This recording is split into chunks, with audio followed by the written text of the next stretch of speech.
la présence de Dieu, nous allons d'abord lire la parole de Dieu.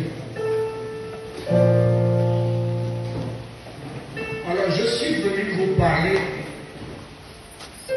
d'une personne. Vous voyez, tout à l'heure, je disais que ce n'est pas une fête. La Pentecôte, chez les Juifs, c'est une fête qui était souvent célébrée 50 jours après la Pâque. On pouvait encore appeler la fête de la moisson. Alléluia. Amen. C'est pendant cette fête que le Saint-Esprit est descendu. Mais pour nous aujourd'hui, nous ne célébrons pas la fête de la moisson comme ils le faisaient. Nous nous réjouissons de ce que le Saint-Esprit est descendu du ciel ce jour-là. Et jusqu'aujourd'hui, il est sur la terre. C'est pourquoi, en bref, je vais parler de la personne et de l'œuvre du Saint-Esprit. Sa personne et son œuvre. Qui il est et qu'est-ce qu'il fait?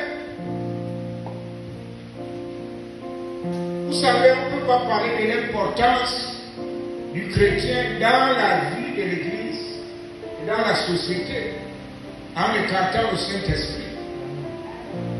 C'est lui qui nous donne la capacité d'être utile à Dieu. L'Église est née à l'arrivée du Saint-Esprit. La vie chrétienne commence dès que tu reçois le Saint-Esprit. C'est impossible d'être un enfant de Dieu, d'être chrétien sans le Saint-Esprit. Amen. Alléluia. C'est pourquoi nous allons parler de cette personne-là.